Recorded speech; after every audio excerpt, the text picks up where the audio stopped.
Rome in the spring of 1873 wore its ancient beauty like a woman who had forgotten how to smile, all crumbling grandeur and golden light filtering through centuries of dust, and it was into this city of ghosts that Duke Sebastian Ashford had wandered, seeking some small respite from the grief that had become his constant companion, a weight he carried in his chest like stones pressing against his ribs. He moved through the Galleria Borghese with the mechanical precision of a man who no longer truly saw the world around him. His black mourning clothes, a stark contrast to the marble statues that lined the halls, their white forms catching the afternoon sun that slanted through tall windows, illuminating motes of dust that danced in the air like tiny spirits. 3 years had passed since Celeste's death, 3 years that felt both endless and impossibly brief, and Sebastian had worn his widow's black every single day, refusing invitations, refusing comfort, refusing to acknowledge that the world continued to turn, despite the fact that his had stopped entirely. He paused before a painting without intending to, his feet simply ceasing their movement as though his body recognized something his mind had not yet processed, and when his eyes focused on the canvas before him, the breath left his lungs in a rush that left him dizzy. The portrait showed a woman in simple merchant's clothing, her face turned partially into shadow, but the curve of her neck, the delicate line of her jaw, the way her dark hair caught the painted light, it was impossible, utterly impossible, and yet every fiber of his being screamed recognition. Celeste, his dead wife, captured in oil and canvas, alive in Rome when she should have been bones and dust in the Ashford family crypt. His hands trembled as he gripped the gallery railing, knuckles white, and he felt the familiar cocktail of emotions that had defined his existence rise up to choke him. Grief that she was gone, confusion that she could be here, rage at the impossibility of it all, and beneath everything else, a terrible, treacherous hope that perhaps death had not claimed her after all. The small brass placard beneath the portrait read, La Straniera, the stranger artist unknown. And Sebastian stared at those words until they blurred before his eyes, his brilliant mind racing through possibilities and impossibilities, through logic and madness. He remembered their wedding day with sudden, crystalline clarity, how he had watched her walk down the aisle toward him and felt something fierce and possessive ignite in his chest, how he had thought mine with every step she took, how even then his love had felt less like tenderness and more like hunger, less like devotion and more like desperate need. If this was truly Celeste, if she had somehow survived, if she had fled from him and built a life here in this eternal city, then she had committed the ultimate betrayal, had chosen to leave him when she had sworn before God and witnesses to remain. But if it was merely some woman who resembled his lost love, some cruel trick of genetics and coincidence, then he would find her anyway, would possess this echo of what he had lost, would make her his as Celeste had been his. Either way, the obsession that had defined his grief now found new purpose, sharp and clear and utterly consuming. He would find this woman, he would uncover the truth, and when he did, nothing in heaven or earth would keep her from him again. 3 years earlier, in the spring of 1870, England wore its finest colours for the wedding of Lady Celeste Whitmore to Duke Sebastian Ashford, the ancient chapel at Ashford Manor, dressed in white roses and trailing ivy. Sunlight streaming through stained glass windows to paint the stone floors in jewelled patterns of crimson and sapphire and gold, and yet beneath all this carefully orchestrated beauty, beneath the rustle of silk gowns and the murmur of assembled nobility, Celeste felt only a terrible, gnawing dread that sat in her stomach like swallowed stones. The arrangement had been concluded 6 months prior in her father's study, Lord Whitmore's hands trembling slightly as he signed away his only daughter to settle debts that had accumulated through years of poor investments and excessive gambling. And Celeste had stood silent in the doorway, understanding with awful clarity that she was not a beloved child, but a commodity, a piece of flesh and lineage to be bartered for financial salvation. She had heard the whispers about Duke Ashford even before their first meeting, how he was brilliant but cold, wealthy beyond measure but utterly without warmth, how previous courtships had ended abruptly when young ladies found excuses to withdraw their interest, though no one spoke openly of why these well-bred girls had fled from such an advantageous match. Their first meeting had been in the drawing room of her family's London townhouse, Sebastian arriving with the precision of a military campaign, his dark eyes fixing upon her with an intensity that made her feel not admired but catalogued, assessed, claimed before a single word passed between them, and when he took her hand and pressed his lips to her knuckles, she had felt the possessive pressure of his fingers, the way he held on just a fraction too long, marking her as his before any vows were spoken. Now, walking down the aisle toward him on her father's arm, she saw that same intensity burning in Sebastian's gaze, saw the way he watched her approach as though she were prey, walking willingly into his carefully laid trap, and some part of her wanted to turn and flee, to gather her white silk skirts and run from this beautiful prison before its doors closed forever. But there was nowhere to run. Her father's debts, her family's honor, the weight of expectation and duty all formed chains more binding than any iron, and so she placed her trembling hand in Sebastian's and spoke the vows that would seal her fate. The wedding night arrived with the inevitability of winter, and in the vast master bedroom of Ashford Manor, Sebastian had taken her face between his hands, with surprising gentleness, his thumbs tracing the line of her cheekbones as he whispered, "You are mine now, Celeste, wholly and completely mine. Body and soul and every breath you take belongs to me, and I will never, never let you go." She had felt ice flood her veins at those words, understanding too late that what she had mistaken for passionate devotion was something far darker, far more consuming. In the days that followed, small details accumulated like evidence at an inquest. Sebastian choosing which gowns she would wear each morning, his servants reporting her conversations and whereabouts, his insistence on reading her correspondence before it was sent, the way his jaw tightened when her lady's maid made her laugh, the cold fury in his eyes when any man looked at her with appreciation. This was not love, Celeste realized with growing horror. This was ownership, possession, the slow suffocation of a soul beneath the weight of another's obsession. Weeks passed, and life at Ashford Manor settled into a rhythm that resembled normalcy only to those who observed from a distance, while Celeste lived each day within the suffocating confines of what she had come to recognize as a gilded cage, beautiful in every material aspect, yet devastating to her spirit in ways she had never imagined possible. Sebastian lavished her with gifts that arrived with clockwork regularity, emeralds to match her eyes, sapphires because they reminded him of the gown she had worn at their engagement ball, ropes of pearls that felt like shackles around her throat, silk dresses in every imaginable color that he personally selected each morning, his fingers trailing possessively over the fabrics as he decided what she would wear, as though her body were merely another possession to be dressed and displayed according to his preferences. She could not take a walk in the gardens without a servant appearing moments later, ostensibly to offer assistance but clearly sent to observe and report back, could not spend an afternoon in the library without Sebastian appearing to ask what she was reading, his questions seeming innocent until she noticed how he would later check the books she had selected, as though her choice of literature might reveal some secret rebellion brewing in her heart. Her correspondence was monitored with meticulous care. Letters from childhood friends arrived, opened, their contents clearly read before being passed to her, and her own replies were reviewed by Sebastian before being sent, his explanations that he simply wished to ensure she was well represented in society, ringing hollow when she saw how he frowned at any expression of independent thought or feeling. The dinner party in late summer became a turning point in her understanding of just how complete his possession had become, when Lord Harrington, an elderly gentleman who had known her father, told an amusing anecdote about a mishap during a fox hunt, and Celeste had laughed genuinely for the first time in weeks, her amusement unguarded and natural, only to catch Sebastian's expression across the table, a flash of such cold fury that it stopped her breath,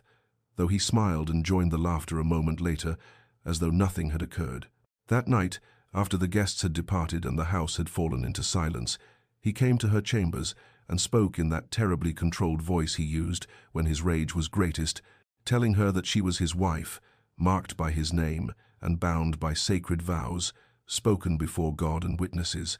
that every smile, every laugh, every moment of joy she experienced belonged to him and him alone, that she had no right to share her happiness with others, as though it were some common thing to be distributed freely.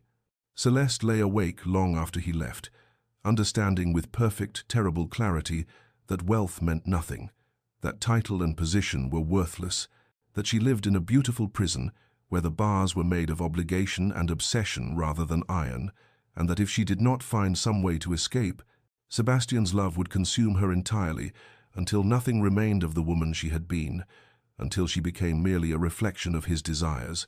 a possession polished and perfect and utterly, devastatingly empty. Months later, as autumn painted the grounds of Ashford Manor in shades of amber and crimson, Celeste had undergone a transformation invisible to casual observation but profound in its essence, shifting from the frightened bride who had walked down the aisle in spring to a woman who understood with terrible clarity that she must either find a way to escape or lose herself entirely to Sebastian's consuming obsession. Mrs. Dawson, the elderly housekeeper who had served the Ashford family for 3 decades, had been the first to recognize the quiet desperation in the young Duchess's eyes,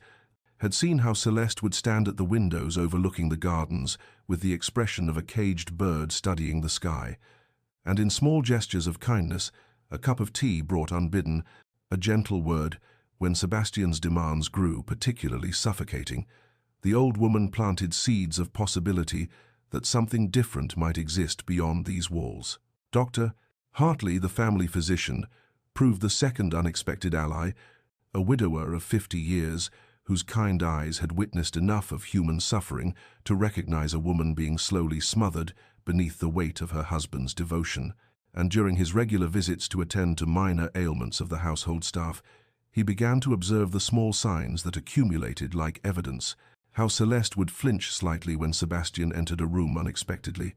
how her smiles never quite reached her eyes, how she had developed a persistent tremor in her hands that spoke of constant anxiety. The discovery that changed everything came on a grey October afternoon when Celeste, seeking a book in Sebastian's private study during one of his rare absences from the manor, found tucked in a drawer a collection of correspondence regarding his previous courtships, letters from families politely withdrawing their daughters from consideration, and beneath the official refusals, private investigator reports detailing how these young women had subsequently vanished from society. One married hastily to a merchant and sailed for America, another entered a convent in Scotland, a third simply disappeared with rumors she had died abroad, though no death certificate existed, and Celeste understood with ice flooding her veins that she was not the first woman to recognize the danger in Sebastian Ashford's and particular brand of love, merely the first who had not escaped before the cage door closed completely. That evening, her hands shaking as she poured tea in the drawing-room, she found herself alone with Mrs. Dawson and spoke with careful casualness about a story she had read of a woman who had fled a terrible situation, and the housekeeper's response, delivered in a low voice while arranging flowers, carried the weight of lived experience. My own daughter, God rest her, she escaped a husband who would have killed her with his jealousy 20 years past now, started anew in Bristol, under a different name,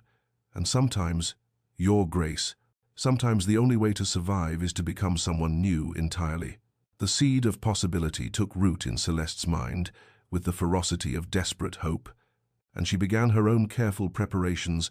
taking small amounts of money from the household accounts that Sebastian would not notice, hiding pieces of jewelry in the lining of her winter cloak, studying the servants' schedules to understand the rhythms of the house, and all the while maintaining the perfect performance of dutiful wife, even as she planned her own death and resurrection, understanding that nothing less than her complete disappearance would free her from the man who had vowed never to let her go. Winter approached with the inevitability of fate, bringing shorter days and longer shadows that seemed to mirror the darkness of Celeste's circumstances, and during these cold months she cultivated her acquaintance with Dr. Hartley, with the careful patience of someone planting seeds in frozen ground, knowing that her very survival depended on the harvest. The physician visited Ashford Manor weekly to attend to the household, and Celeste ensured she was present for tea afterward, creating opportunities for conversation that began with innocuous topics, the weather, local affairs, books they had read, but gradually deepened into discussions of philosophy and ethics that allowed her to understand the man beneath the professional exterior. She learned that his wife had died 5 years prior of consumption,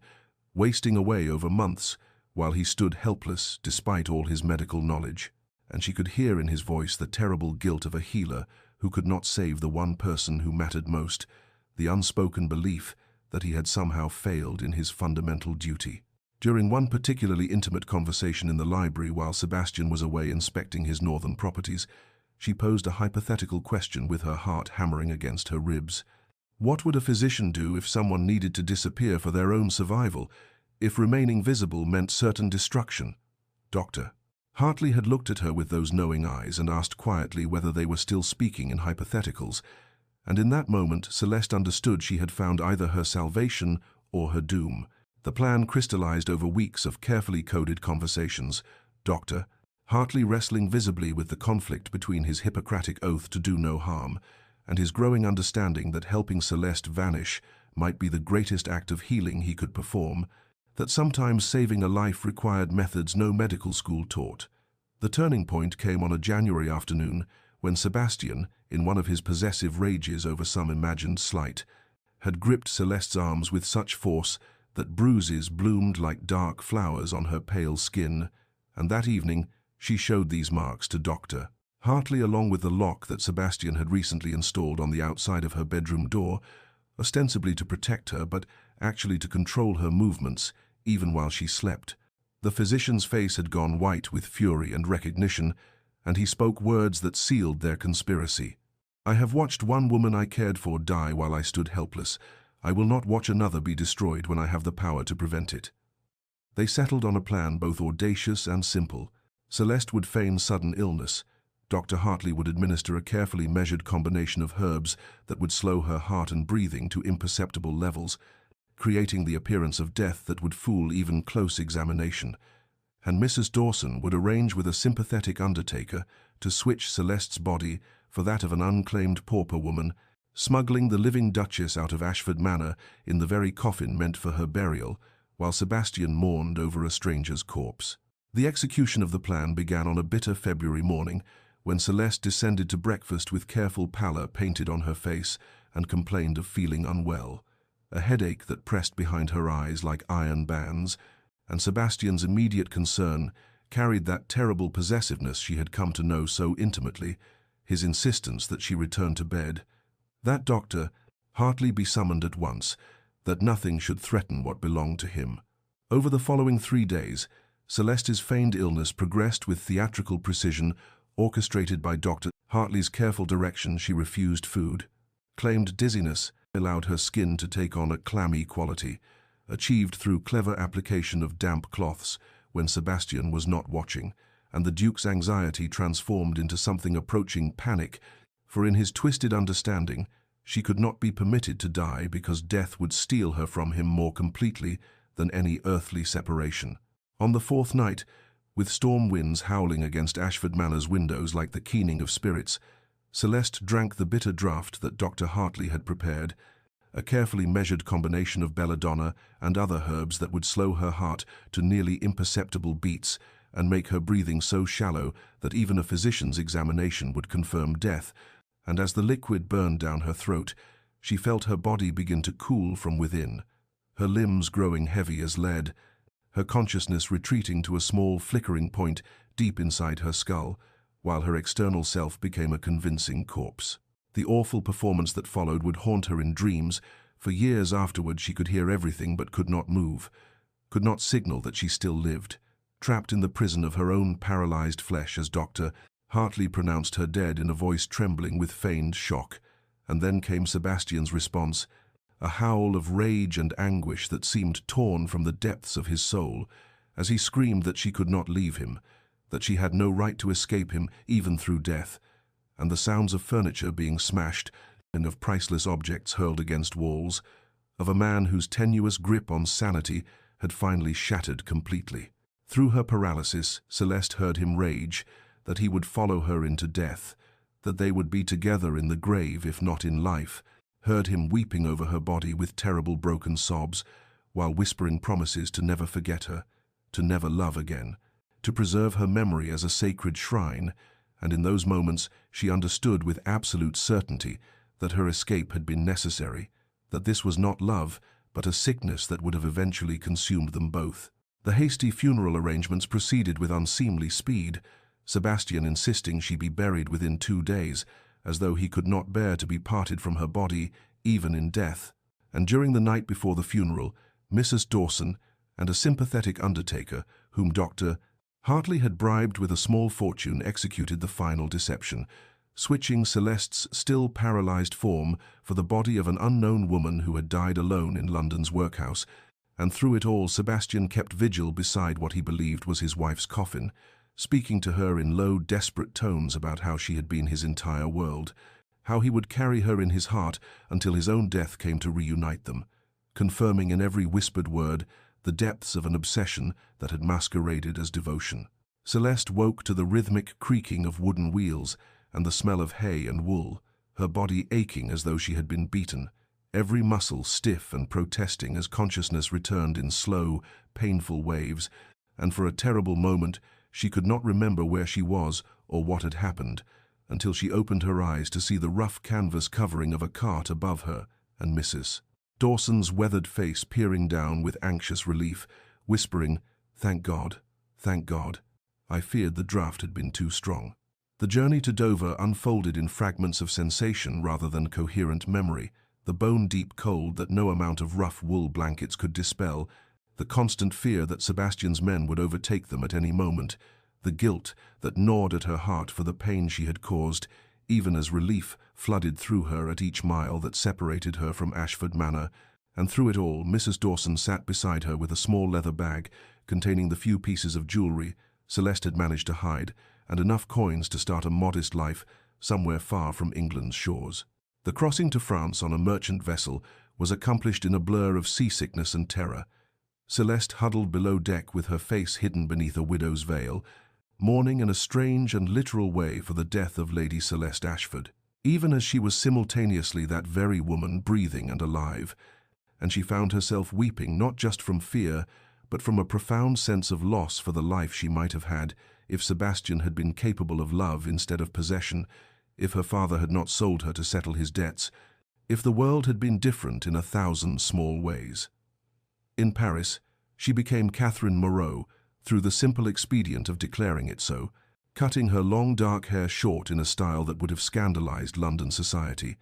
dyeing what remained a lighter brown that changed the entire shape of her face, and she discovered that transformation was less about physical alteration than about the shedding of an entire identity, like a snake discarding old skin. She found work in a fabric shop owned by a widow who asked no questions about Catherine's past and seemed to understand that some women arrived in Paris fleeing rather than seeking, and the months that followed were marked by poverty of a kind Celeste had never imagined. Thin soups and hard bread, a single room barely large enough for a narrow bed, chilblains in winter, and the constant ache of labor in her hands, but also by a peace she had never known. In all her years of luxury, the simple freedom of walking down a street without being watched, of speaking to whom she pleased, of belonging to herself alone. Yet even in Paris she could not feel entirely safe,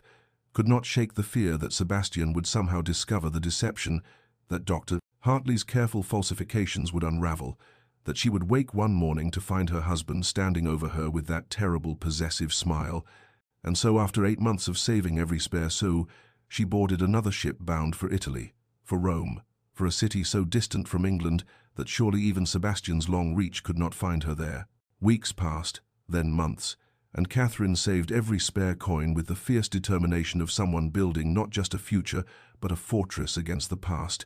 until finally she had enough to board a ship bound for Rome, a city so distant from England that surely even Sebastian's obsessive reach could not extend across mountain and sea to find her there. And when she first glimpsed the ancient city rising golden in the Mediterranean sun, she felt something loosen in her chest that had been clenched tight since her wedding day. Rome in spring was a revelation of warm ochre stone and cypress trees, of fountains splashing in piazzas where artists sketched and lovers strolled, of churches whose bells marked hours with melodious insistence, of narrow streets that smelled of baking bread and sun-warmed stone, and the particular perfume of orange blossoms that drifted from hidden gardens, and Catherine understood immediately why people spoke of the Eternal City as a place of rebirth, for she felt herself shedding the last vestiges of Lady Celeste Ashford like a butterfly emerging from a confining chrysalis. She found work at a modest pension near the Campo de' Fiori, cleaning rooms and serving meals to the rotating cast of travellers who passed through, and though the labour was humble, and her hands grew rough from scrubbing floors and laundering linens. She discovered a profound satisfaction in honest work that asked nothing of her but her effort, that measured her worth in completed tasks rather than in how well she adorned a man's arm or reflected his status. In the evenings, when her work was finished, she would walk through the neighborhood and gradually became aware of a small artistic community that gathered in the cafes and studios clustered around the Via Margutta. Painters and sculptors, poets and musicians, people who had come to Rome seeking inspiration or escape, or simply a place where they could exist outside the rigid hierarchies of their homelands. And though she kept herself carefully apart at first, afraid of being known, afraid of being seen, she began to recognize familiar faces and exchange tentative greetings. It was Marco who first approached her directly, a struggling portrait artist with paint perpetually under his fingernails and a gentleness in his manner that was nothing like Sebastian's intensity, who stopped her one evening as she walked past his studio and said in Italian-accented English that he had been watching her, not with predatory interest, but with an artist's curiosity, for he saw something haunted in her eyes and in the way she held herself, something that spoke of profound sadness barely contained, and he asked if she would consider sitting for a portrait. Catherine's immediate response was terror to be captured in paint, felt like being trapped again, like being possessed and displayed, like giving someone power to define and own her image. But Marco seemed to sense her fear without understanding its source, and simply smiled, said there was no pressure, that the offer stood if she ever changed her mind, and something in his patient acceptance, his willingness to let her choose freely without manipulation or insistence, gradually wore away her resistance, until one afternoon she found herself climbing the stairs to his sun-filled studio and agreeing to sit for him. Wearing her simple working dress, her face partially turned into shadow, and the sessions became a form of meditation, hours of peaceful silence, broken only by the scratch of charcoal on canvas, and Marco's gentle requests to shift her position slightly, and he asked nothing about her past, seemed content to simply capture what he saw in the present moment. And in Rome, beneath Marco's respectful gaze and surrounded by the city's ancient beauty, Catherine began to heal and believed that perhaps she might truly be free, that the life she had built from nothing might actually be hers to keep. 6 months had passed since Lady Celeste Ashford's burial in the family crypt, and in that time Sebastian had descended into a grief so profound and so twisted that the servants at Ashford Manor whispered among themselves that the Duke had gone quite mad, for he kept his wife's chambers exactly as she had left them, her brushes still arranged on the vanity, with strands of her dark hair caught in the bristles, her gowns hanging in the wardrobe untouched, her favorite book still open on the bedside table to the page she had supposedly been reading before her sudden illness. And each day, without fail, he would spend hours in that preserved shrine, speaking to her portrait as though she could hear him, telling her about estate matters and political affairs, asking her opinion on decisions he must make, sometimes weeping, sometimes sitting in terrible silence. He had refused every social engagement since her death, declined his seat in Parliament, wore nothing but mourning black that made his already pale face appear ghostly, and he moved through the manor like a spectre himself, barely eating, sleeping in fitful fragments. His obsession with Celeste in death even more consuming than it had been in life, for at least when she lived he could possess her physically, could see her and touch her and know she was his, but now she existed only in memory and that precious painted likeness, and the loss had hollowed him into something barely human. Dr. Hartley, who visited occasionally under the pretense of checking on the Duke's health, watched this deterioration with a guilt that gnawed at his conscience like a persistent disease, wondering in his darkest moments whether they had been right to help Celeste escape or whether they had simply traded her imprisonment for Sebastian's descent into madness. But then he would remember the bruises on her arms, the terror in her eyes, the lock on her bedroom door, and he would steel himself with the conviction that saving her life had been worth this consequence, though the conviction felt increasingly hollow as he witnessed Sebastian's unraveling. Sebastian's younger sister, Lady Margaret, travelled from her husband's estate in Yorkshire to plead with her brother to rejoin the world of the living, and she found him in Celeste's room, as always, sitting in the chair by the window where his wife had often read. and she begged him to consider that Celeste would not want him to waste his life in mourning, that he must honor her memory by living fully. But Sebastian turned to her with eyes so empty they frightened her, and said in a voice devoid of inflection, "I am dead as well, Margaret. Can you not see that? We are buried together, she and I, and there is no resurrection for either of us." And Margaret fled the manor in tears, writing to Dr. Hartley that her brother was beyond her reach. Yet even in his madness, Sebastian's obsessive nature found a new focus, for if he could not have Celeste herself, he would preserve her memory with fanatical perfection and commissioning investigations into her final days, demanding detailed accounts from every servant who had attended her, questioning Dr. Hartley repeatedly about the progression of her illness, seeking some meaning or pattern in her death that might make it bearable, some way to understand why she had been taken from him. And though he found nothing suspicious in the carefully constructed narrative of sudden illness and swift decline, his restless mind could not quite accept the randomness of it, could not reconcile himself to a world where something so precious could simply vanish without reason or warning. And so he continued to search for answers that did not exist. While in Rome, Catherine lived the free life he had never allowed her, and Dr. Hartley maintained his compassionate deception, and the ghost of Lady Celeste Ashford haunted Ashford Manor in ways both literal and metaphorical, a spectre of obsessive love that had consumed them both. 1 year had passed since Lady Celeste Ashford had been laid to rest in the family crypt, and in that time the woman who now called herself Catherine had blossomed in Rome's perpetual spring, like a plant finally given proper light and water after years in shadow, for she had found work teaching English to the children of prosperous merchants and minor nobility who wished their offspring to master the language of commerce and diplomacy, and she lived in a small sunny room on the 4th floor of a building near the Spanish Steps, where she could hear the fountain splashing day and night and watch the flower sellers arrange their blooms each morning in the piazza below. She had formed careful friendships with other women in the expatriate community, English and American ladies who had come to Rome seeking artistic inspiration or respite from constraining social expectations, and with local women as well. The wife of her landlord who taught her to make proper pasta,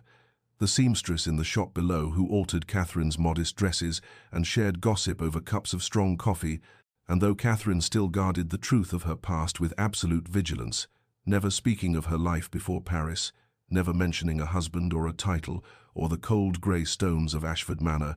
she felt increasingly safe in the warmth of these connections,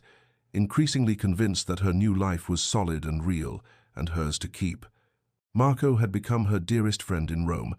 Though there was nothing romantic between them, he was too absorbed in his art and his quiet love for a baker's son, who sometimes modeled for him to see Catherine as anything but a kindred spirit, someone else carrying sadness like a familiar burden.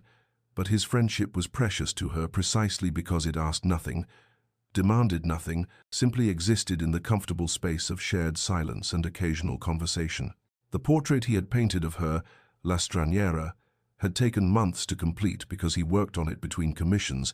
and when he finally showed her the finished canvas, she had stood before it, feeling strange and exposed and oddly moved, for he had somehow captured the essential truth of her, a woman suspended between shadow and light, and between past and present, neither wholly visible nor entirely hidden, beautiful in her melancholy, mysterious in her quietness, and she understood that he had seen her more clearly than she had seen herself. Marco had entered the portrait in a small gallery exhibition near the Via del Corso, and Catherine had attended the opening with a flutter of nervousness, quickly soothed by the anonymity of the crowd. For who among these Roman art lovers could possibly connect this simple English teacher in her plain grey dress to the aristocratic Lady Celeste, who had died across the sea in fog-bound England, and she had stood before her own image feeling peculiarly disconnected from it, as though the woman in the painting were someone she had known long ago rather than a reflection of herself. The painting had attracted attention from several collectors, including an English art dealer who specialized in contemporary Italian works and who had questioned Marco extensively about the subject, expressing particular interest in the quality of sadness the artist had captured, and Catherine had felt the first cold flutter of unease at the mention of English interest. But she had dismissed it quickly, reasoning that she was utterly transformed from the dark-haired duchess who had once graced London ballrooms. that even her own mother would struggle to recognize her now with her shorter, lighter hair and sun-touched skin, and the peace that had finally begun to settle in her eyes.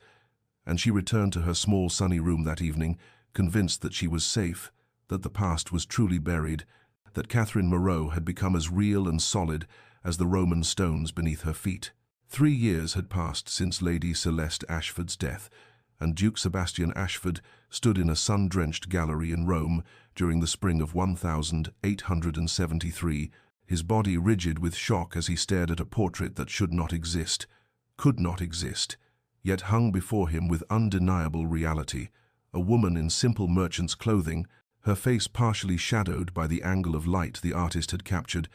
her hair lighter and shorter than he remembered, but the curve of her neck absolutely unmistakable. The way she held her head with that particular tilt of contemplation he had studied for endless hours during their brief marriage. And above all, those eyes, those haunted melancholic eyes that had looked at him with such carefully concealed fear, now rendered in oil paint with an expression he had never seen in life, something that looked almost like peace. His heart hammered against his ribs,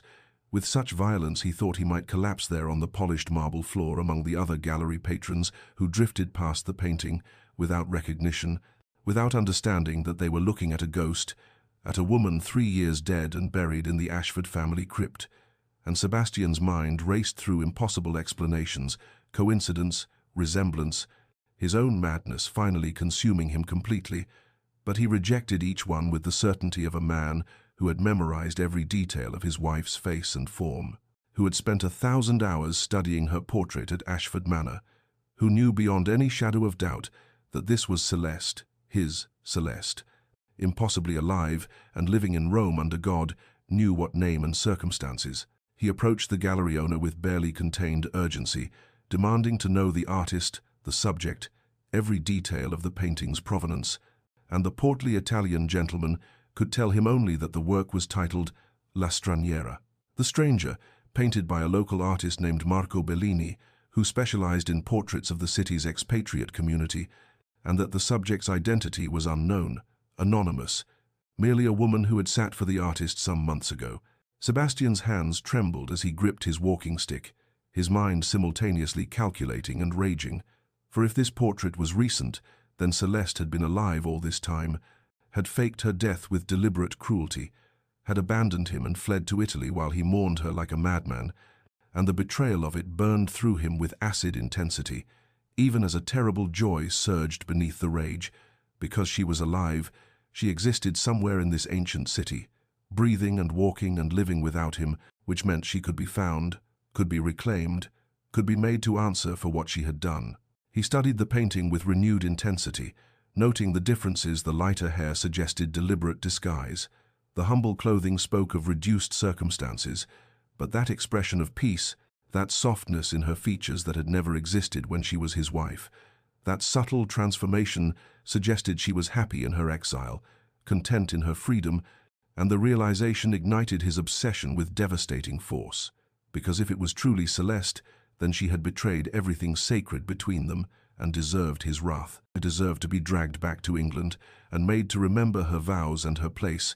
But if by some impossible chance this was merely a woman who resembled his dead wife so perfectly that even he could not tell the difference, then he must possess this echo of his lost love, must own this living reminder of what death had stolen from him. And either way, whether the woman in this portrait was truly Celeste or merely her uncanny double, Sebastian knew with absolute certainty that he would find her, would have her, would make her his once more. For obsession does not die simply because its object has supposedly perished, and the Duke of Ashford had learned long ago that what he wanted, he took, regardless of death or distance or any force on earth that might stand between him and his possession. Sebastian hired investigators that very afternoon, summoning to his hotel room a trio of men who specialized in locating missing persons and conducting discreet inquiries for wealthy clients throughout Europe, and he spared no expense in instructing them to find everything about the artist, Marco Bellini, and the woman who had sat for the portrait titled La Straniera, offering gold enough to purchase their absolute dedication and silence. for he would not have word spread through Rome's gossip channels that the Duke of Ashford was hunting for a woman who might be his supposedly dead wife. Within 2 days, the investigators returned with an address in Trastevere, where Marco Bellini kept his studio, and Sebastian presented himself there on a bright morning when the light slanted golden through the narrow streets, climbing 3 flights of worn stone steps to knock upon a paint-stained door that opened to reveal a young man with kind eyes and perpetually ink-stained fingers who looked at the well-dressed English duke with curious politeness and invited him inside to view his other works. Sebastian barely glanced at the canvases lining the walls, the portraits of merchants and their wives, the landscapes of the Roman countryside, the still lifes of fruit and flowers, for his entire focus narrowed to extracting information about the one portrait that mattered, and he asked with studied casualness about La Straniera, remarking that the subject had reminded him of someone he once knew, and wondering if the artist might share any details about the woman who had sat for him. Marco, innocent of any danger and proud of his work, spoke freely about his subject, an English teacher named Catherine Moreau, who had lived in Rome for nearly 2 years, a quiet woman with a melancholic air who taught the children of prosperous families and kept largely to herself, kind and gentle in her manner, someone who had initially refused to sit for the portrait out of a strange fear of being seen, but had eventually agreed and proved a patient and contemplative model, and he mentioned without hesitation that she lived in a pensione near the Spanish Steps, that she could often be seen in the early mornings, walking to the fountain there, or in the evenings returning from her lessons. Sebastian felt his heart constrict with a mixture of rage and triumph, so intense he thought he might strike the young artist simply for having looked at Celeste, for having captured her image, for having spent hours in her presence while Sebastian mourned an empty grave in England, but he maintained his composure and thanked Marco with cold courtesy before departing with the information burning in his mind like acid. The timeline matched perfectly. Catherine Moreau had arrived in Rome approximately when Celeste Ashford had died, the English heritage explained. The teaching profession suited her education, and the melancholy air, the fear of being seen, all of it confirmed what Sebastian already knew with absolute certainty in the deepest chambers of his obsessed heart. That very afternoon, he positioned himself across the street from the pensione Marco had described, a building with faded yellow walls and green shutters near the Spanish Steps, and he waited with the patient intensity of a predator who knows his prey cannot escape. And when a woman emerged in the golden light of early evening, wearing a simple grey dress and carrying a canvas bag of books, her hair lighter than he remembered and cut shorter, but her movements utterly, unmistakably hers, Sebastian felt everything inside him go still and cold and certain, for there she was, his wife, his possession, his Celeste who had been stolen from him by her own cruel deception and who would now answer for 3 years of false mourning and genuine madness. 3 years during which he had preserved her memory like a saint's relic while she lived free and happy in Italian sunshine, teaching other people's children and sitting for portraits and existing in the world as though she had not destroyed him completely. He watched her walk toward the fountain, observed the way she moved with a lightness that had never existed at Ashford Manor, noticed how she smiled at a flower seller and stopped to admire the blooms, and the sight of her contentment, her peace, her freedom filled him with such volcanic fury that his hands shook where they gripped his walking stick. But beneath the rage ran a current of dark joy, because she was alive, she existed, she could be reclaimed and brought back to where she belonged, and Sebastian smiled his cruelest smile as he followed her through the winding Roman streets, keeping his distance, learning her patterns, planning his approach, for he would not simply confront her in public like some common jealous husband. No, he would choose his moment carefully, would corner her somewhere she could not easily flee, would make her understand that death itself had not been sufficient to free her from the vows she had made and the bond she had tried to sever. And as the Roman sun set in shades of gold and rose over the ancient city, Duke Sebastian Ashford stalked his supposedly dead wife through streets that had stood for millennia,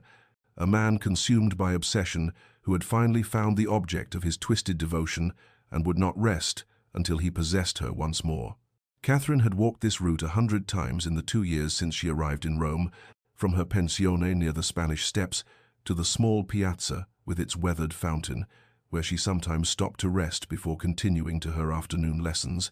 But on this particular evening in spring, she felt the weight of invisible eyes upon her, a prickling awareness that lifted the small hairs at the nape of her neck and made her glance over her shoulder more than once, as she navigated the narrow streets, where shadows pooled between ancient buildings and the golden light slanted at severe angles. She told herself it was merely the lingering unease from seeing her portrait displayed in the gallery, the irrational fear that being captured in paint had somehow made her visible again to those she had fled. But when she reached the fountain and turned to dip her fingers in the cool water, she saw him standing 30 paces away, perfectly still among the moving crowd, his dark figure as immovable as the stone statues that adorned the piazza. And for one terrible suspended moment, she thought her mind had conjured him from her nightmares until his eyes met hers with such intensity that she knew beyond any doubt that Sebastian Ashford, Duke of Ashford, her husband who should have believed her dead these 3 years, stood before her in the flesh. The recognition crashed over her like a physical blow, and she staggered backward, her hand gripping the fountain's edge for support, and she watched with mounting horror as he began to move toward her, with the slow, deliberate approach of a predator who knows his prey has nowhere to run, his expression a terrible mixture of triumph and rage that she remembered from their marriage, that look he wore when someone dared to defy his will. "Hello, wife," he said when he stood close enough that she could see the fine lines around his eyes that had not been there before, could smell the familiar scent of his cologne, and his voice was cold and smooth as polished marble, each word precisely enunciated as though he were discussing the weather rather than addressing a woman who had risen from the grave. Catherine's first instinct was denial. She opened her mouth to claim he was mistaken, that she was Catherine Moreau and knew no duke, but the lie died on her lips, because what use was pretense when he stood before her with such absolute certainty, and instead she did the only thing her panicked mind could conceive, and she ran, bolting from the fountain and plunging into the maze of narrow streets that wound through Trastevere, her breath coming in ragged gasps as her feet pounded over ancient cobblestones. She could hear him behind her, his longer stride eating the distance she tried to create, and she darted left into an alley, and then right through a passage so narrow her shoulders nearly brushed the walls, emerging into a small courtyard attached to a church, where late afternoon shadows provided illusory shelter. But when she spun around seeking an exit, she found him blocking the only way out, his chest barely rising with exertion while she gulped air like a drowning woman. "Did you truly think you could run from me, Celeste?" he asked, advancing slowly as she backed toward the church wall, and the use of her true name felt like chains wrapping around her limbs. "I had to," she whispered, and then louder, desperate. "I had to escape, Sebastian. You must understand. I could not live that way. I could not." But he cut her off with a sharp gesture. "You are mine," he said, and there was something almost gentle in his voice which made it all the more terrifying. "You are my wife, bound by sacred vows before God and man, and death itself cannot change that fundamental truth. So, whatever game you have been playing here in Rome, whatever life you thought you could build in my absence, it ends now." She tried to appeal to any humanity that might still exist beneath his obsession, tried to explain through her tears that she had been suffocating, that his love had felt like drowning, and that she needed freedom to be a whole person, but he listened with the patient expression of someone indulging a child's tantrum before responding with devastating finality. "I love you enough to forgive even this betrayal, Celeste, this elaborate deception, this mockery you have made of my grief, and you will come home with me to England where you belong, where you will resume your place as Duchess of Ashford, and we will never speak of this unfortunate episode again." Sebastian secured a palazzo on the Via del Corso within hours of their confrontation, a grand residence with marble floors and frescoed ceilings that he rented at an extravagant price for immediate occupancy, and he installed Catherine there with guards posted at every exit, men whose salaries ensured their loyalty and discretion, transforming the beautiful Roman building into a prison as effective as any dungeon despite its gilded splendor. All the freedom she had built over 3 careful years evaporated in a single afternoon, her sunny room near the Spanish Steps abandoned, along with the books she used for teaching, the few simple dresses she owned, the small collection of sketches Marco had given her, everything that constituted her life as Catherine Moreau left behind as thoroughly as if she had died again. Sebastian announced his intention to return to England within the week, speaking of ship passages already booked and arrangements already made with the certainty of a man who had never once considered that his will might be defied. And Catherine felt despair settle over her like a heavy cloak, but beneath the despair burned something new, something that had not existed in the frightened bride who had fled England 3 years prior, for she had tasted freedom and built a life through her own efforts, and learned that she possessed strength she had never suspected. She was not the same woman who had trembled at Sebastian's slightest frown, and though she found herself trapped again, some essential core of her refused to break. Marco discovered her disappearance when she failed to appear for her afternoon lessons, and through the network of servants and shopkeepers who formed Rome's invisible web of gossip, he learned of an English duke who had appeared at the pensione, demanding to see Catherine Moreau and claiming she was his wife risen from the dead, and Marco presented himself at the palazzo's gates with the righteous fury of a man who had counted Catherine among his dearest friends and would not see her imprisoned without protest. Sebastian received him in a drawing room hung with heavy damask curtains, and when Marco demanded Catherine's release and spoke of justice and freedom, Sebastian's response was cold and final. This was a marital matter between husband and wife, the private business of an English peer reclaiming what belonged to him, and Marco had no standing whatsoever to interfere in affairs that concerned him not at all. The guards allowed Marco one brief supervised visit with Catherine, during which she begged him through her tears not to intervene further, not to risk Sebastian's wrath, for she had seen what her husband did to those who threatened his possession of her.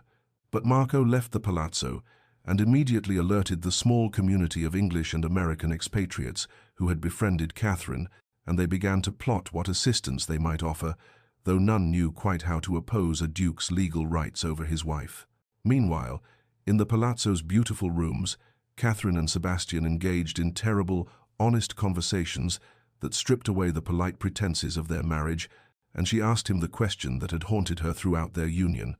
Why could he not simply let her go, release her to live her own life, find happiness with someone who wanted his particular brand of devotion? His answer came one evening as they sat in the library, separated by 10 feet of Persian carpet but bound by invisible chains, and he said with devastating simplicity,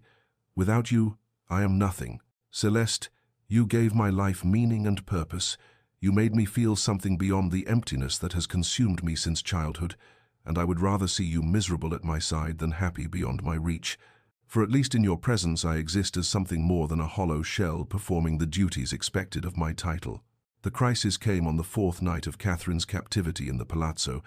when Sebastian appeared at the door of the drawing room where she sat reading by lamplight, and she saw immediately that something had shifted in him, for his carefully maintained composure had cracked like fine porcelain, subjected to too much pressure, his cravat loosened, and his dark hair disheveled as though he had run his hands through it repeatedly, and he carried a bottle of wine from which he had clearly been drinking, though he was not precisely drunk, but rather existed in that dangerous state where alcohol strips away the careful masks people wear and leaves only raw truth exposed. He sat heavily in the chair across from her, without invitation, and said without preamble, "You asked me why I cannot let you go, and I have been thinking on this question for days,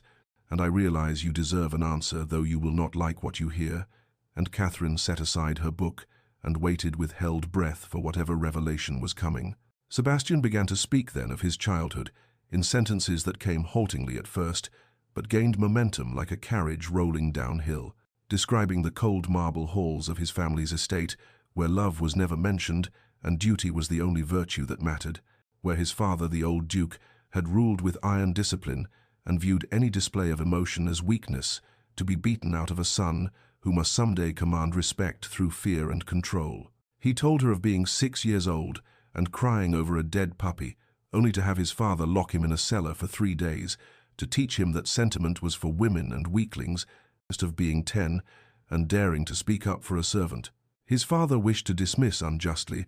and receiving such a thrashing that he could not sit for a week, of learning through 1,000 such lessons that to care for anything was to invite pain, and that safety lay only in dominating completely whatever one wished to keep. His voice grew quieter as he described his first love when he was 19. A merchant's daughter with kind eyes who had laughed at his attempts at poetry and made him feel for the first time that he might be something other than the cold creature his father had molded. But when his father discovered the attachment, he had forbidden it absolutely, and when Sebastian defied him and continued to court her in secret, the old duke had the girl's father's business destroyed through financial manipulation until the family was ruined and forced to leave the country, and Sebastian never saw her again. "My father beat me that night," Sebastian said, his eyes fixed on some point beyond Catherine's shoulder as though he could not bear to meet her gaze. "Beat me until I could scarcely stand, and told me that this was what came of caring, that anything I loved could be taken from me and used as a weapon, and the only way to prevent loss was to possess so completely that nothing and no one could ever take what was mine. And I learned that lesson well, Celeste, perhaps too well." He looked at her then with eyes that held such anguish that she felt her heart constrict despite everything he had done to her, and he continued in a voice barely above a whisper, "I love you so deeply that losing you would destroy me, and so in my twisted logic I believe that you must never be allowed to leave. For if you are always within my grasp, then I am safe from the terrible pain of loss, but I am beginning to understand that I have already lost you through the very means I used to try to keep you." Catherine felt tears slip down her cheeks as she looked at this broken man who had imprisoned her, and she recognized for the first time the damaged boy beneath the monster's mask, and pity rose in her throat like bile. But pity alone was not enough to make her sacrifice herself upon the altar of his healing. She leaned forward and said, with gentle firmness that cost her more than he would ever know, "Sebastian, your pain is real, and I am sorry for what was done to you. Truly I am, but your suffering does not entitle you to imprison me. Your father's cruelty does not give you the right to be cruel in turn, and love that requires cages is not love at all, but merely possession wearing love's name." So, Dr. Hartley arrived in Rome on a grey morning when autumn rains had finally reached the Eternal City, and he came to the Palazzo's gates requesting audience with the Duke of Ashford on a matter of utmost urgency, his travelling clothes dusty and his face haggard from days of difficult journey, for he had followed Sebastian across Europe, driven by a guilt that had grown unbearable in the months since he had watched the Duke descend into madness following Celeste's supposed death. Sebastian received him in the same drawing. Dr. Hartley arrived in Rome on a grey morning when autumn rain fell upon the ancient stones and turned the Tiber the colour of old bronze, and he came carrying the weight of 3 years' guilt like a physical burden upon his shoulders, for he had enabled Celeste's escape and felt responsible for the chain of events that followed, the deception that had set both wife and husband upon their separate paths of suffering and transformation. He presented himself at the Palazzo, where Sebastian held Catherine captive, and requested an audience with the Duke, but Sebastian refused him coldly, still harbouring resentment toward the physician who had pronounced his wife dead and mourned with him over a coffin that held nothing but weighted stones and broken dreams, though Sebastian did not yet know the full extent of Dr. Hartley's complicity in that terrible deception. It was Catherine who insisted upon seeing the doctor when she learned of his presence in Rome, and the guards reluctantly permitted him a brief supervised visit in the Palazzo's formal receiving room, where frescoed angels looked down upon their mortal struggles with painted indifference. Doctor? Hartley looked older than Catherine remembered, his hair gone completely white and new lines carved deep around his mouth and eyes, and when he took her hands in his she felt them trembling with emotion he could barely contain. "I have been consumed by guilt," he confessed in a voice rough with remorse, "watching what my actions wrought, seeing the Duke descend into madness while you remained lost to me, not knowing if you were safe or happy or even alive, and I have questioned every day whether I did right in helping you escape, or whether I simply traded one form of suffering for another." Catherine reassured him that he had saved her life in the truest sense, that the years of freedom she had known in Rome were worth any price she might now pay. "But Doctor..." Hartley shook his head and said he had not come merely to confess his guilt, but to offer something that might yet resolve this terrible impasse. He revealed then that Sebastian's mother, the Dowager Duchess, lay dying at Ashford Manor and had been asking for her son with increasing desperation, and Dr. Hartley believed this might be the key to reaching whatever humanity remained buried beneath Sebastian's obsession, for the Dowager was the one person whose opinion the Duke had ever truly valued, the one voice that might penetrate the armor of possession and control he had constructed around his damaged heart. Catherine saw immediately the possibility in this revelation, though she feared it might be false hope, another door that would close in her face, but she agreed to approach Sebastian with the proposal if Dr. Hartley would support her in this gambit. That evening, Catherine requested an audience with her captor husband and told him that Dr. Hartley had come with news of his mother's illness, and she watched something crack in Sebastian's careful composure at the mention of the woman who had given him what little tenderness his childhood had contained. He wanted to dismiss the news as manipulation, another attempt to escape his grasp, but Catherine saw the fear in his eyes, the ancient fear of a boy who had already lost too much, and she pressed her advantage with careful gentleness. "I will return to England with you willingly, if you will make me one promise," she said, her voice steady though her heart raced with desperate hope. "Grant me an audience with your mother. Let her hear both our stories, and if she believes I should be released, you will consider her judgment seriously, not as a command you must obey, but as counsel you might weigh." Sebastian refused initially, his pride and possessiveness warring against the filial duty that ran deep, despite all his damage, but the mention of his mother had opened something in him that could not easily be closed again, and after hours of terrible silence, he agreed to her bargain with one amendment. They would travel to England together and see his mother, and afterward he would grant Catherine the opportunity to state her case fully, and if his mother agreed that Catherine should be freed, he would not merely consider it but would genuinely struggle to honor her wisdom, though he could not promise what conclusion that struggle might reach. The voyage back to England stretched across 3 weeks of grey Atlantic waters and skies that seemed to mirror the uncertain territory. Catherine and Sebastian now navigated between them, for they travelled as neither quite husband and wife nor entirely strangers, but something more complex and painful.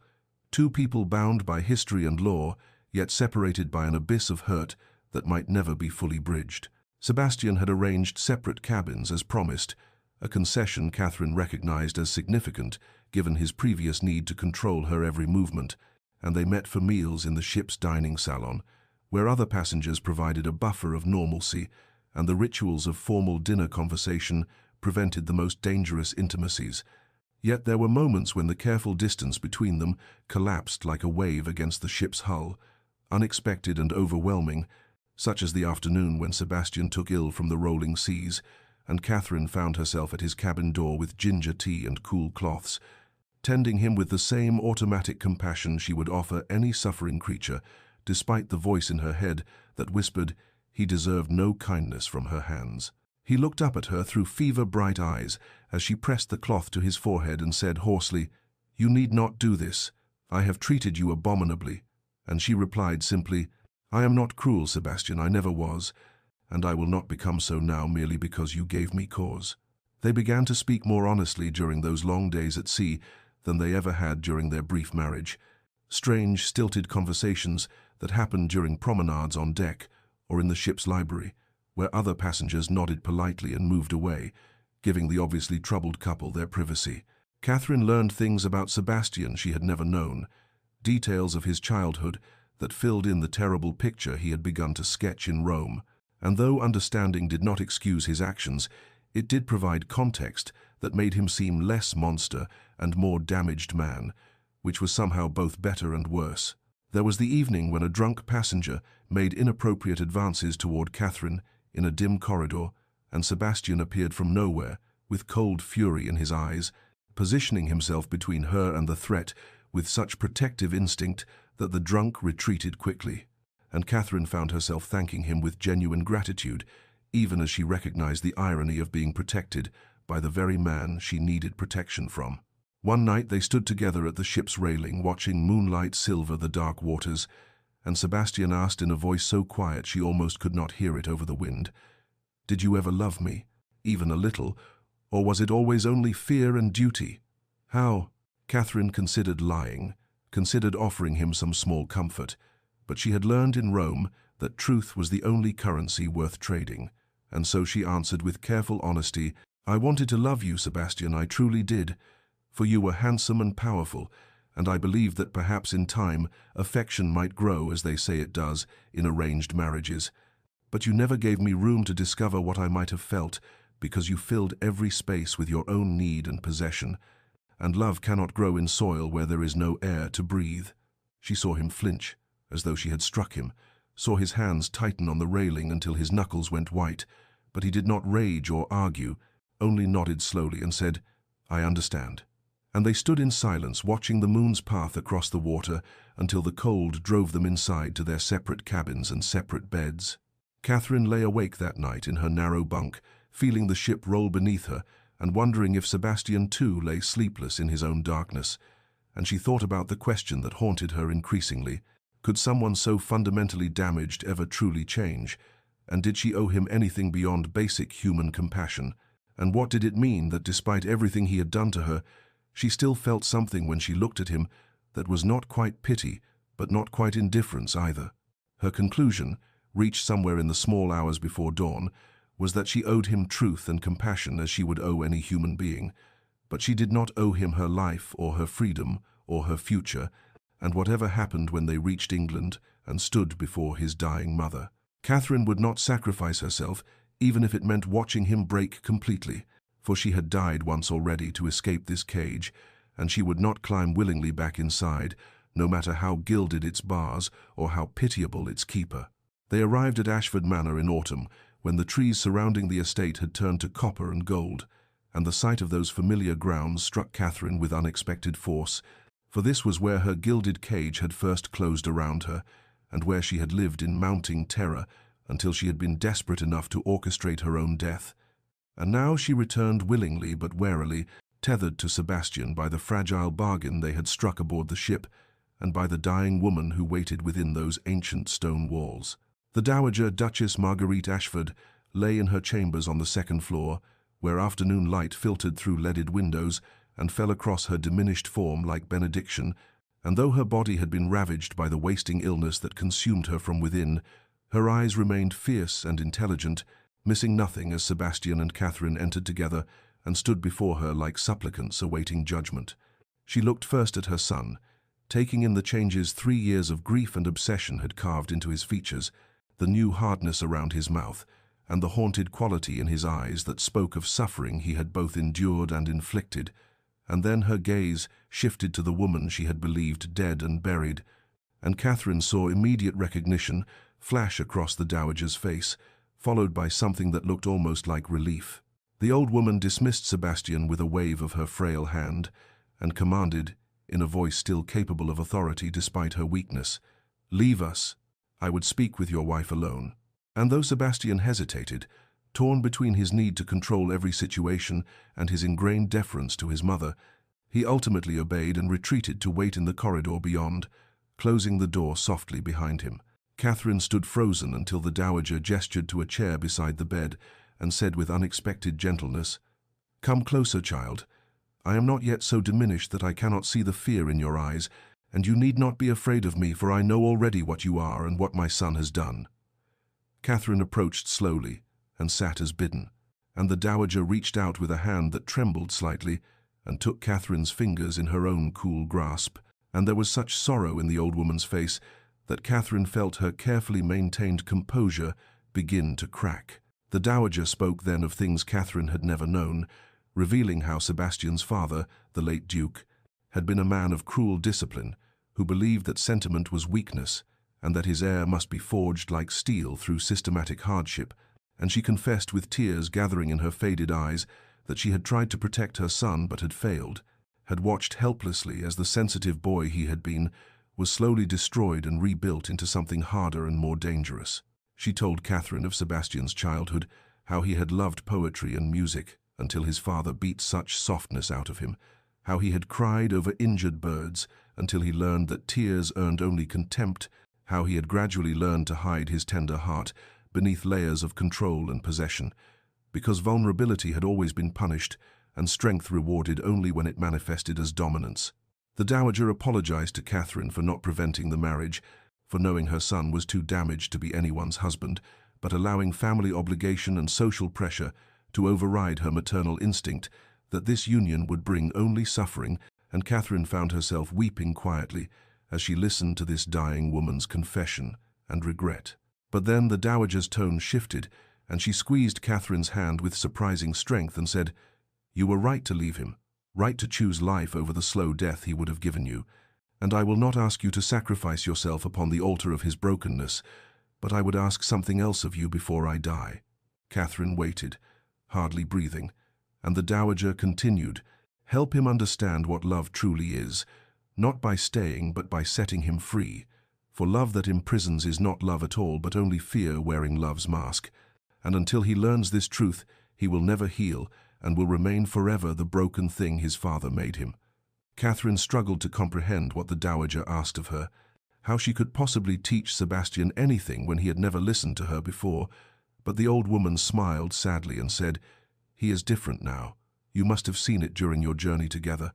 the cracks appearing in the armor he constructed, and it is through those cracks that truth might finally penetrate if delivered with the right voice at the right moment, and that moment is nearly upon us." The dowager summoned Sebastian back into the chamber with a gesture that brooked no refusal, and when he entered and saw Catherine's tear-stained face and his mother's expression of terrible determination, he seemed to understand instinctively that something momentous was about to occur, something that would reshape the landscape of his existence in ways he could not yet comprehend. The old woman gestured for him to sit on the opposite side of her bed from Catherine, and when both were positioned before her like petitioners awaiting a sovereign's decree, she drew a labored breath and spoke with the full weight of her remaining authority, declaring that she would not close her eyes in final sleep until Sebastian made a sacred promise to grant Catherine her complete and unconditional freedom, releasing her from their marriage bonds and allowing her to live her life without interference or pursuit or any further claim upon her person or her future. Sebastian's face went pale as marble, and he began to protest, to argue that the law bound them regardless of personal wishes, that marriage vows spoken before God could not be so easily dissolved. But his mother silenced him with a raised hand and a look of such profound disappointment that he fell silent as though struck. The dowager told him then what Catherine suspected he had never truly heard or allowed himself to understand, that he had become precisely what his father had been, a man who used control to mask the terror of vulnerability, who confused possession with love because he had never been taught the difference, who imprisoned others rather than risk the uncertainty of trust and mutual choice. She asked him the question that cut to the heart of everything, her voice quiet but relentless as she said, "Do you love her, Sebastian? Truly love her as a person with her own soul and will and dreams? Or do you merely love the idea of owning her, of having something beautiful and precious that belongs only to you?" Sebastian's composure shattered like glass struck by stone, and Catherine watched with mingled pity and sorrow as 3 years of grief and rage and obsessive need cracked open to reveal the terrified boy still cowering beneath the hardened man, and he wept as she had never seen him weep, great shuddering sobs that shook his entire frame, while he pressed his hands to his face as though to hold himself together against forces that would tear him apart. He confessed through his tears that he did not know how to love any other way, that the thought of being alone again filled him with such existential dread that he would rather die than face it, that without her he feared he was nothing at all, just an empty title and an empty house and an empty heart that had never learned to sustain itself without external validation. Catherine felt her own tears spill over, but she kept her voice steady as she said with gentle firmness, "You are not nothing, Sebastian. You never were. But I cannot be your reason for existence. I cannot sacrifice my life to fill the void inside you. You must find within yourself the worth and purpose that no other person can provide." The dowager reached out with both trembling hands and took one hand from each of them, joining them together in her frail grasp, and she said to her son with infinite sadness and infinite love, "Let her go, my darling boy. Let her go freely and completely. Prove to yourself, and to her, and to me, that you are capable of the selfless love you claim to feel rather than the selfish obsession that has driven you thus far, for only in releasing her can you hope to find any redemption or peace." Sebastian looked at Catherine across his mother's bed, and she saw in his eyes the terrible war being waged between everything he had been taught to be and everything he might yet become, and finally, slowly, with the expression of a man stepping off a cliff into unknown darkness, he nodded and whispered, "I will let you go. I promise. I will not pursue you or seek you or make any claim upon you ever again." And with those words, something fundamental shifted in the air between them, as though chains that had bound them both suddenly fell away into dust. 5 years passed like water flowing through open fingers, carrying away the sharp edges of the past until what remained were smooth stones of memory that could be held without pain. And in the spring of 1878, in a sun-filled studio overlooking the terracotta rooftops of Florence, a woman who had been called Celeste and then Catherine, and was now known simply as Elise, stood before an easel, teaching a circle of young women the subtle art of capturing light and shadow on canvas, and the sound of their laughter filled the room like music. And she was happy in a way she had once believed impossible, wholly and completely herself, without needing to hide or diminish or apologize for the space she occupied in the world. The Morning Post brought letters as it always did, correspondence from friends scattered across Italy and France, invitations to exhibitions and salons, and among them a cream envelope bearing an English postmark, and handwriting she recognized despite the years that had passed, and she opened it with steady hands and no fear, for she had learned that the past could no longer reach out and reclaim her unless she allowed it. The Duke of Ashford wrote with careful formality that he had recently acquired a collection of botanical sketches from the East Indies and thought she might enjoy viewing the detailed illustrations of exotic flora, and that he would be honored to send them if she wished, that he asked nothing in return and hoped only that she was well and at peace. And it was the 10th such letter in 5 years, each one respectful and distant, each one acknowledging her complete freedom, some revealing in their careful words his slow and painful growth towards something resembling health. She wrote back as she always did, briefly and politely, thanking him for his thoughtfulness, declining the offer with gentle courtesy, wishing him continued strength in the charitable works he had mentioned in previous letters, and she signed it simply with her chosen name, no longer bearing his or any other man's title, and as she sealed the envelope, she felt nothing but a quiet satisfaction that they had both survived the destruction of what they had been and found paths towards something better. In England, Sebastian Ashford walked the grounds of a school he had founded for boys from difficult homes, boys whose fathers were cruel or absent, boys who needed to learn that strength could manifest as kindness and that control over others was the weakest form of power. And though he remained unmarked by new love and perhaps always would be, he had discovered purpose in healing the wounds in others that mirrored his own, and when he thought of Celeste now it was with gratitude rather than possession, thankful that she had loved herself enough to escape him and had possessed the courage to show him the monster he had become. Dear listener, sometimes the greatest act of love is release, the willingness to open your hands and let go of what you thought you could not live without, to trust that both you and the one you release will survive the separation and perhaps even flourish in ways that imprisonment would have forever prevented. In both the holding on and the letting go, in both the bonds we form and the freedom we grant, may you find the wisdom to know which serves love and which serves only the fear of being alone with yourself, and may you rest peacefully in the knowledge that you are enough, wholly and completely enough, all by yourself, without needing to possess another soul to prove your worth or fill the emptiness inside you that only you can heal. This has been a story from Evermore Tales, where every tale teaches us something about the human heart, and if this story has touched you, if it has reminded you of your own strength or your own capacity for growth beyond the patterns that shaped you, then subscribe to hear more stories of love and loss and the courage to choose freedom over familiar chains, for there are countless tales yet to be told, and each one holds a mirror to some truth about who we are and who we might yet become.